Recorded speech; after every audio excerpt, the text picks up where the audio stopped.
तो बांग्लादेश में ना इस वक्त सियासत एक बहुत ही दिलचस्प मोड़ पर आ खड़ी हुई है।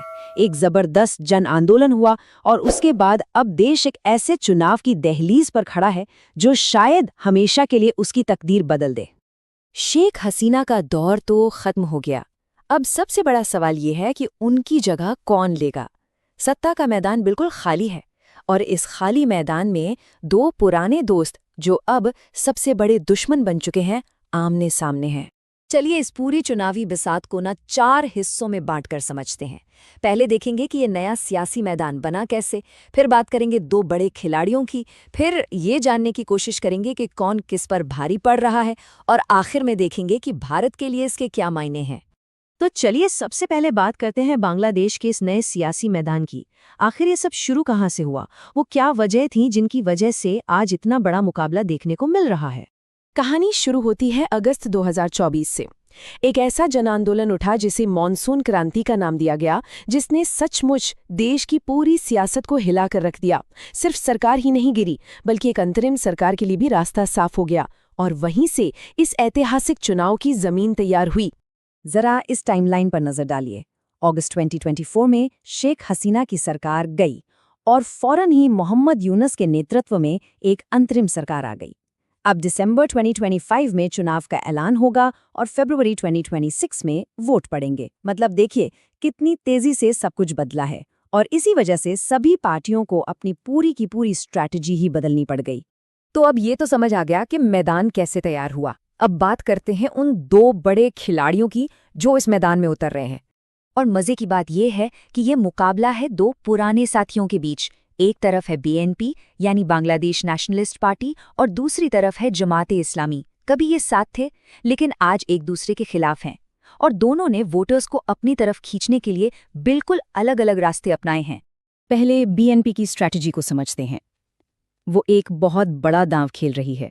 जमात-ए-इस्लामी से अपना दशकों पुराना गठबंधन तोड़ दिया है। क्यों? क्योंकि वो अब खुद को एक लिबरल सेक्युलर पार्टी के तौर पर पेश करना चाहती है ताकि आवामी लीग के जाने से जो खाली जगह बनी है उसे भर सके। उनका निशाना शहरी मिडिल क्लास, युवा और अल्पसंख्यक वोटर हैं। अब आते हैं जमात-ए-इस्लामी पर। वो भी कुछ कम नहीं है। वो अपनी इमेज पूरी तरह बदलने की कोशिश कर रही हैं। खुद को एक एंटी करप्शन और लोगों का भला करने वाली पार्टी की तरह दिखा रही हैं। यहाँ तक कि उन्होंने पहली बार एक हिंदू उम्मीदवार को भी टिकट दिया है और साथ ही ये भी कह रहे हैं कि वो शरिया कानून नहीं बल्कि देश का संविधान मानेंगे। ये एक ऐसा कदम है जिसने बहुत से लोगों को चौंका दिया है। तो दोनों तरफ से जोर आजमाइश तो पूरी है, लेकिन सवाल वही है, पलड़ा किसका भारी है, कौन जीत रहा है? इसका जवाब ढूंढने के लिए जब हम सर्वे देखते हैं तो मामला और भी कंफ्यूजिंग हो जाता है। अब तक 3 बड़े सर्वे आए हैं और तीनों की कहानी एक दूसरे से मेल नहीं खाती।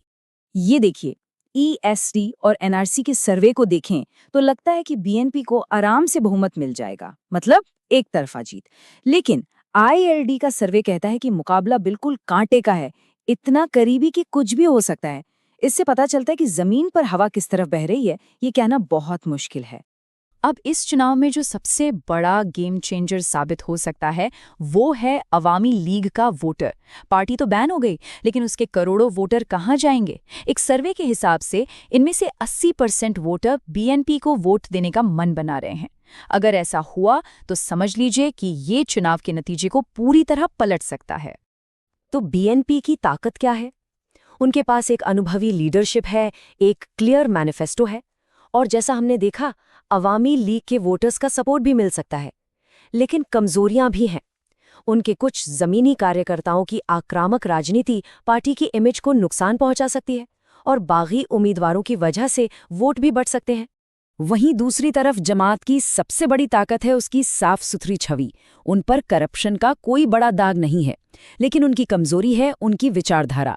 लोग आज भी शक करते हैं कि क्या वो सच में लोकतांत्रिक सिस्टम में यकीन करते हैं या सत्ता में आने के बाद उनका कोई और छिपा हुआ एजेंडा सामने आएगा।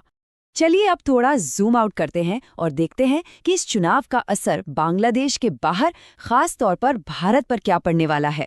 भारत के लिए ये चुनाव बहुत ज्यादा मायने रखता है। हमारी 4000 किलोमीटर लंबी सीमा जो है बांग्लादेश के साथ, तो ढाका में एक स्टेबल और दोस्ताना सरकार होना भारत के लिए स्ट्रेटेजिकली और इकोनॉमिकली दोनों तरह से जरूरी है। अब तक तो आवामी लीग भारत की भरोसेमंद सहयोगी रही है, लेकिन अब उनके बिना भारत के लिए भी ये एक नई सिचुएशन है।